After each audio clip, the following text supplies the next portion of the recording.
Entre qu'est-ce que une perception et puis qu'est-ce qui va être par exemple de l'éveil spirituel ou de la maturité spirituelle ou de l'évolution.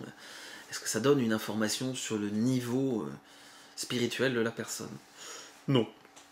Voilà, moi je pose carrément comme ça, non. Je fais pas ce lien-là. Il y en a, c'est une histoire aussi de capacité. Alors, avant de parler de perception subtile, dans perception subtile, il y a perception. Donc je vais renvoyer sur la base, c'est-à-dire comment nous sommes attentifs aux perceptions. Que ce soit vous, que ce soit moi. Comment on est attentif effectivement à tout ce côté lié à nos sens, vraiment. Comment vraiment je suis attentif à ce corps, mais aussi à qu'est-ce qui vient parfois, on va dire, perturber mon esprit, ou en tout cas amener des choses un petit peu différentes. Et ben c'est vraiment aussi tout ce côté-là qui est intéressant à mettre en conscience. Parce que il y a vraiment ce côté de ok, quand je vois quelque chose d'un coup, tiens c'est bizarre, je vois comme quelque chose de flou autour d'une forme, c'est juste du hasard ou c'est... J'étais pas effectivement dans la même attention exactement.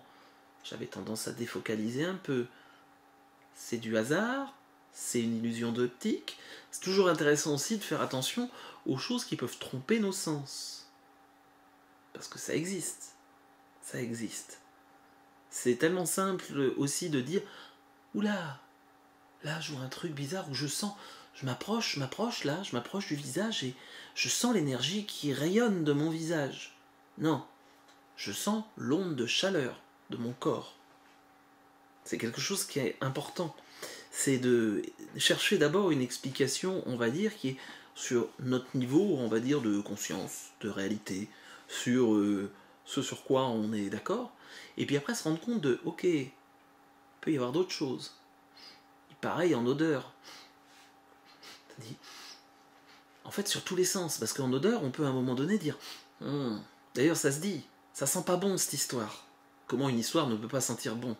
Et bien, il y a quelque chose, y compris qui peut passer par de l'olfactif, et qui, effectivement, c'est bizarre. Et l'avantage de l'olfactif, c'est qu'on passe complètement...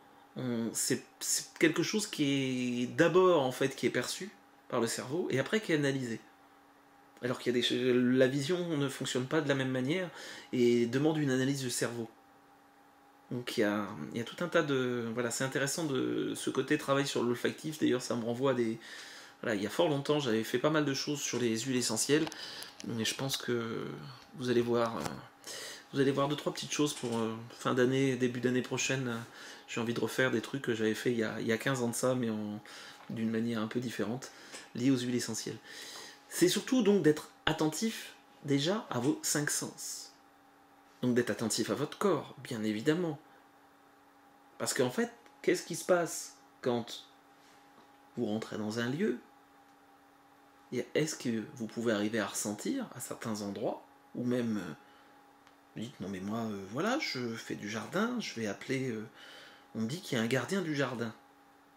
Bon, ok, s'il y a un gardien du jardin, est-ce qu'il peut venir là, tout près de moi, voire même voilà, à me toucher pour que je ressente sa présence, et puis voir ce qui se passe.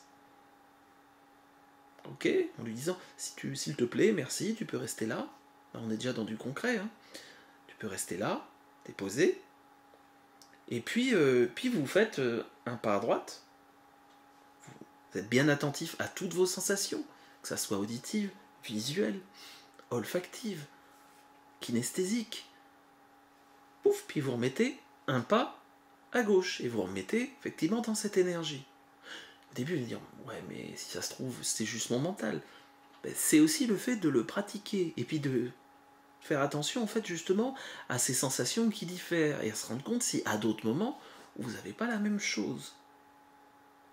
Ça paraît évident, hein, mais même des gens qui sont venus en stage et qui ont fait pas mal de stages avec moi, parfois je me suis rendu compte, là, il n'y a pas longtemps, que des choses évidentes, il y aurait des trucs à rafraîchir la mémoire. Vraiment. Vraiment.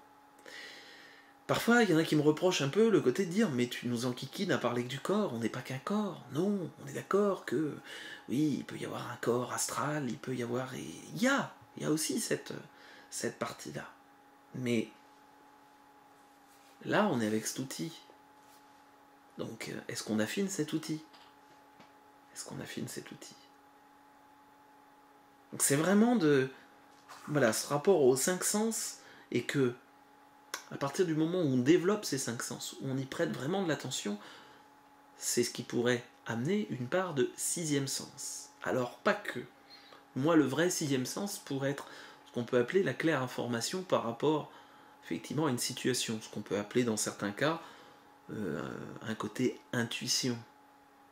Et ça, pour vraiment que ça s'ouvre et que ça soit clair, c'est est-ce que je fais les choses finalement en cadeau pour l'extérieur? Est-ce que je fais les choses parce que ça résonne juste? Il y a vraiment cette partie-là qui est pour moi qui est intéressante à voir. Et est-ce que je lâche mon rapport au pouvoir, mon rapport à l'image, mon rapport au paraître? Ça ne veut pas dire être parfait. C'est finalement, est-ce que je m'ouvre à l'autre et que l'autre c'est moi à un certain niveau? Et là, effectivement, ça permet d'être beaucoup plus tranquille. Et en fait, c'est est-ce que je laisse de l'espace pour que on parle, oui, ouvrir le cœur. Oui, alors là, vous vous mettez sur le cœur et puis vous faites une méditation. Ok, c'est bien. Mais en fait, c'est qu'est-ce que je développe comme qualité de présence, d'âme, d'attention à moi-même, au monde. Que ça soit aussi bien les humains que quand je regarde mon jardin, que si je vais couper un arbre, que si je mets une tapette à souris. Ça veut pas dire qu'on ne doit pas mettre de tapette à souris, hein. J'en ai mis quelques-unes, j'en ai mis en petite cage, il y en a en tapette, bon bah voilà, c'est comme ça, on pose. Mais ça n'empêche qu'on peut respecter. Je mange de la viande, oui, mais est-ce que je mets de la conscience? Quel type de viande? Pourquoi? Donc par rapport à ces perceptions, c'est vraiment toute cette part d'attention, pour reprendre. Il y a aussi à un moment donné à accepter ses limites. Le côté de je peux tout percevoir, et d'ailleurs je vais voir le futur, et je vais faire des grandes projections sur le futur, et puis je vais pouvoir remettre en lumière et pouvoir repartager tout ce qui s'est passé depuis le commencement de l'univers. Il y a des choses qui sont faites de toute façon pour soi, mais qui de toute façon n'ont pas à être divulguées en plus. Non pas être divulguées parce que ça sert à rien, ça nourrit du mental. Et qu'effectivement, à un moment donné, l'idée, pour moi en tout cas, c'est ça qui m'intéresse, c'est d'amener les gens à vivre l'expérience. Et à dire, ok, il y a un truc qui remonte, on peut en causer? Oui, on peut en causer.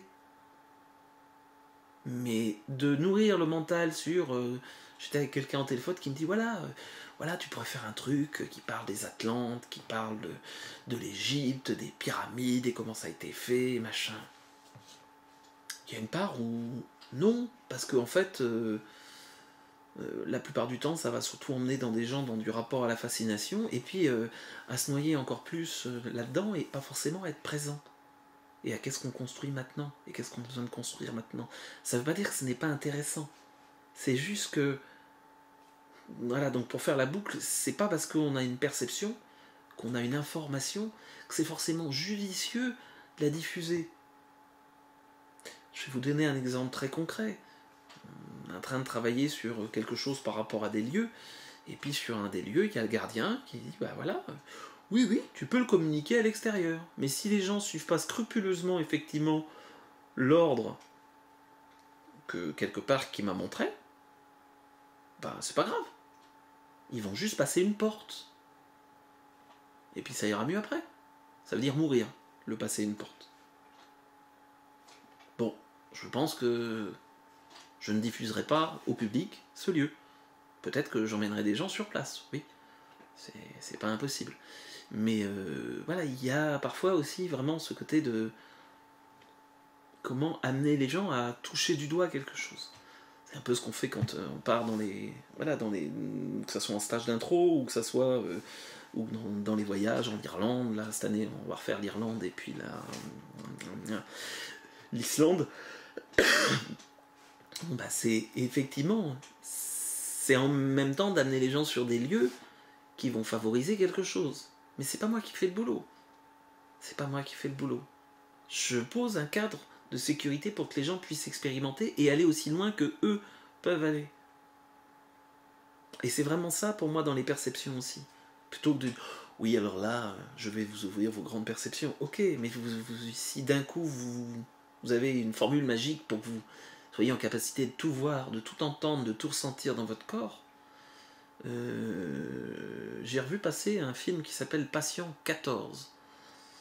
C'est un peu particulier, ils font des expériences au niveau auditif et bref, en résumé, ils injectent un truc et non seulement effectivement elle recouvre l'audition, mais elle entend les pensées des autres. Et pourquoi c'est Patient 14 ? Parce que les 3 autres se sont tous suicidés, tellement c'était intenable d'être en perception directe et sans pouvoir mettre de filtre. Et qu'effectivement, si à un moment donné, on va dire, bah oui, mais là je suis un peu limité, tu comprends Jean-Pierre, je voudrais ouvrir mes perceptions et voilà, voilà, c'est tellement génial, tout ce qu'on peut faire au jardin, tout ce qu'on peut faire. Ouais, il y a plein de choses, tout ce qu'on peut faire en tant que thérapeute, oui, mais à un moment donné, qu'est-ce qu'on va pouvoir gérer et surtout, quelles sont les clés qu'on va se débloquer soi-même pour que ça soit gérable et pour que finalement ça nous laisse dans une logique aussi d'humilité, parce qu'on ne fait que jouer un rôle. On fait que jouer un rôle. Au même titre que quelqu'un va écrire et va avoir une plume, on va dire, facile. Quelqu'un va sculpter de manière facile. Et ben oui, il y en a qui vont avoir de la perception beaucoup plus fluide. Et eux vont amener ça au monde. Et chacun va amener des choses. D'autres travaillent sur des outils de thérapie, travaillent sur élaborer des produits. Super. Il n'y a pas une bonne ou une mauvaise approche. Voilà, c'est vraiment quelque chose qui est important pour moi dans ces rapports justement aux perceptions. C'est vraiment de se rendre compte qu'en fait, c'est pas un but en soi. Je le mettrais presque comme une conséquence. Alors je vous ai dit, je vais donner des outils pour travailler dessus. Et bien, un des outils pour travailler sur vos perceptions, c'est de se prendre un temps et dire, ok, déjà, je me mets en attention à mes sensations dans le corps, à toutes mes sensations. Une méditation, oui, mais une méditation complètement sur les sensations du corps. Ça peut être les yeux fermés, ça peut être juste me concentrer sur ma respiration dans un premier temps, puis je promène complètement dans tout mon corps. Puis après, pas pareil, je me pose et puis je reste en attention, devant du vivant, ça peut se faire devant des plantes, ça peut se faire... Et de voir qu'est-ce qui se passe. Qu'est-ce qui se passe si je joue un petit peu avec ma profondeur de champ au niveau de la vision, que je défocalise. Qu'est-ce qui se passe si volontairement je cherche à envoyer de la bienveillance sur, par exemple, une plante.